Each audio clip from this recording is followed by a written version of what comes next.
Yesterday, New South Wales Premier Chris Minns made the decision to light up the Opera House sails as a symbol of condolence for the victims of the Hamas terror attack on Israel. On the same day, a peaceful businessman holding the flag of Israel was dragged through the streets of Sydney by police pleading, "I haven't done anything wrong." He was cautioned for breach of the peace. Those that came later shouting "Gas the Jews" in front of the Opera House were left untouched by police. Quote, "I think the absence of the flag on the National Monument would have been conspicuous in its absence and would have led quite naturally and fairly for the Jewish community in New South Wales to think that the government and the people of this state don't stand in solidarity with them, and we do," said Chris Minns. Now, the Opera House has been lit up several times since Minns made the false claim that the state was too broke to honour the coronation of King Charles III with a similar display. Labor has made a point of using the Opera House as a political billboard, commemorating, for example, a trade trip with India's Prime Minister Modi. Now, let me be extremely clear. If the Premier is going to use our national icons and buildings as political props, he must adequately defend them from any physical harm or threat caused by public retribution. He must also protect the nation from the creation of damaging political imagery that has been broadcast across the world. Is it not enough that Victoria's Premier, Daniel Andrews, showed our global partners a picture of Australian police shooting innocent civilians with rubber bullets protesting for liberty? Can't we stop with a gang of Nazis being allowed to paint women's rallies as hateful events to serve the left-wing activist regime?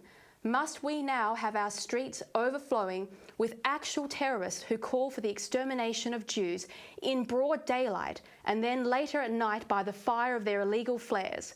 What sort of Australia is this, Chris Minns?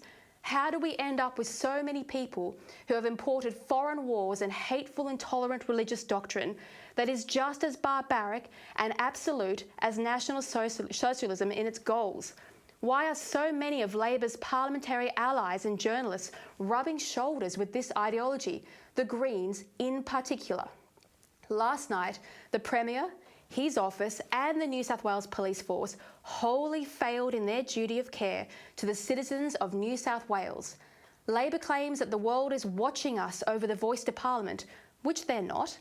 Well, Mr. Minns, the world is watching you right now after seeing images of Israel's flag in flames while Palestinians danced on the ashes backed by the famous sails of the Opera House.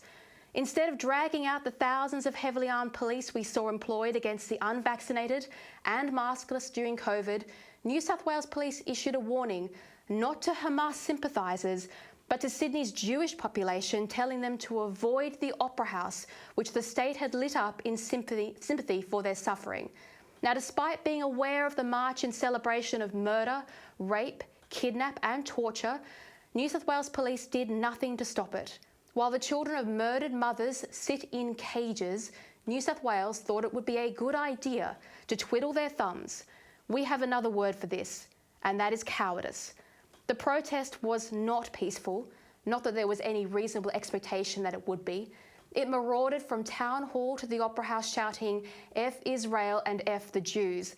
They shouted Allahu Akbar, the cry of terrorists that has brought fear and panic to the West since the events of 9/11. No Australian should be confronted in the street by people screaming for the murder of others. That is not our Australia. This is the Australia created by pitiful, virtue-signalling elitists who think the phrases such as "gays for Palestine" has a basis in reality. The Labor Party spent the last few months brutally blaming Moira Deeming and other women for a handful of childish neo-Nazi cosplayers skulking around the edges of protests, gatecrashers who were supported by nobody, I might add. And yet today, Labor has every capital city in Australia full of thousands of people shouting for the murder and extermination of Jews. Australia's streets are not safe this morning because greedy leaders have imported a foreign religious war. How many of these Hamas supporters were arrested after burning flags and setting off illegal flares in the public space? Or was New South Wales Police too chicken to arrest them, preferring instead to prey upon the elderly during COVID, where we saw pensioners thrown to the ground and pushed against police cars? The only people policed in this state are the quiet and obedient citizens whose indiscretions are unbelievably minor compared to the horrors that New South Wales Police walked past yesterday. As far as we can tell, they didn't arrest anybody last night, instead releasing a statement that they would work with the protesters to ensure there are no breaches of the peace and there is minimal impact to the community. What rot. They added that they thought it was better to manage their movement and to try and block it. Now, I'm sorry, but since when has the New South Wales Police Force managed the movement of terror? Lakemba descended into a scene from the Middle East with the train station overrun and entirely unsafe to other commuters, while cars paraded around and released flares and breaking every road rule imaginable. Now, a suburb of Sydney became a no-go area for Australians. Are there no police enforcing traffic laws anymore? Why not? Why do we get done for going 2 kilometres over the speed limit, but trucks shouting and hailing flares in the middle of the road are given a free pass for some reason? What are New South Wales police afraid of? And how has it gotten to the point that police have lost control of the state? Through your failure as Premier, you have brought shame to this nation and to the City of Sydney.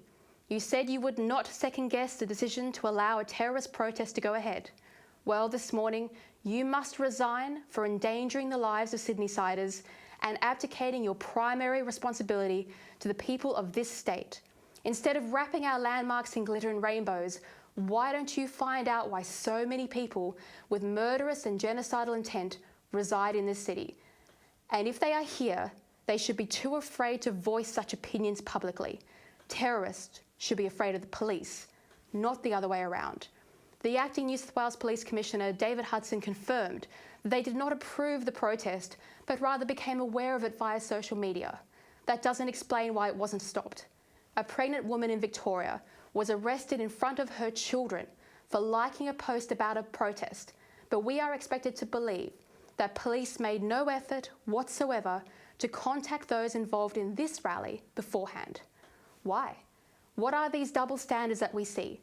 David Hudson must resign after this enormous violation of trust, failure of safety, and betrayal of the Australian people. Chris Minns has backed the acting police commissioner, and so he must resign as well, if only for failing to understand the gravity of his mistake and failure of leadership. Opposition leader Peter Dutton said, and I quote, "The scenes we saw last night in Sydney have no place in our country and should be condemned without reservation." He is right. There is no difference to having ISIS on the streets. Actually, that happened in Sydney too. I ended up face to face with a terrorist holding a sign advocating for the beheading of Westerners in Pitt Street several years ago. What did the police do? Nothing, as usual. New South Wales Assistant Commissioner Tony Cook also came out to defend the police over their response, saying, and I quote, "Very clearly my best option was to control and manage the situation. In the end, the risks of conflict were avoided," he said. "This is not about condoning, supporting, or facilitating any protest. This is about providing the public safety." He added it was a strongly emotive issue. He must resign too. 3 resignations are owed to the people of New South Wales after a night of shame.